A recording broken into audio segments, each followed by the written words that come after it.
Business, Startup & Co. Avec la fondatrice de Retency ce soir, Isabelle Bordry. Isabelle, bonsoir. Bonsoir. Merci de revenir nous voir. Alors Retency mesure l'audience sur la voie publique. C'est votre proposition là. Alors c'est pas votre cœur de métier, mais là c'est l'innovation que vous nous proposez. C'est une innovation absolument majeure. Effectivement, on a reçu l'autorisation de la CNIL, donc ça date d'une petite semaine, pour pouvoir répondre à un double enjeu en réalité. Le premier enjeu, c'est de préserver les libertés individuelles.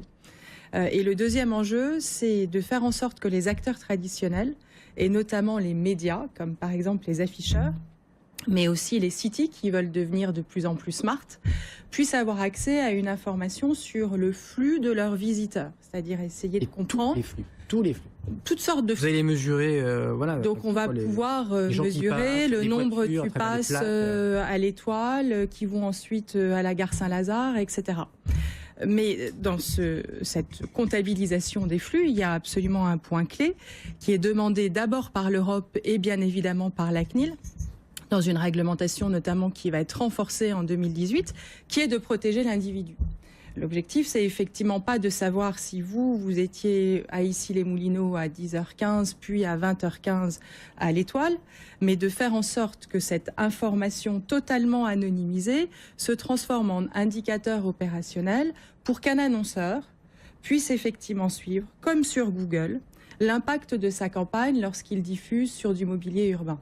Sur ce panneau-là ou derrière, j'en sais rien. Donc on va être capable de dire, il y a 10 000 personnes qui l'ont vu, il y en a 2000 qui sont revenus, enfin qui se Exactement, on va pouvoir faire comme Google, c'est-à-dire qu'on va pouvoir faire en sorte que du mobilier urbain ait les mêmes indicateurs opérationnels que Google.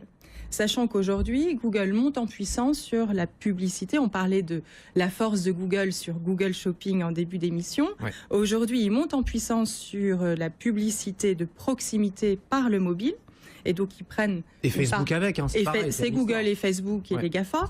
Et donc là, l'idée, c'est de faire en sorte que les acteurs traditionnels puissent avoir les mêmes outils pour se défendre. C'est la technologie affinée, Isabelle, avec des critères objectifs sur la tranche d'âge, le sexe, tout ça ou Alors en fait, là, on est vraiment dans du comportement physique, c'est-à-dire qu'on sait qui est passé où et quand.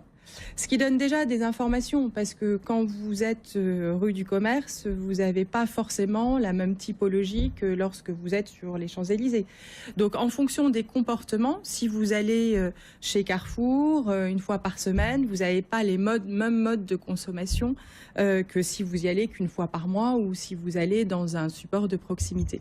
Donc on va pouvoir en fait rapprocher des informations de flux sur la voie publique avec des informations aux outils que les acteurs... Vous commencez ça à Dijon, en expérimentation. Absolument, donc c'est une expérimentation sur du mobilier urbain à Dijon très prochainement. Et à Paris, dans la foulée, ou c'est pas encore dans le pipe? Alors il y a pas mal de choses qui sont dans le pipe et on va faire ville après ville.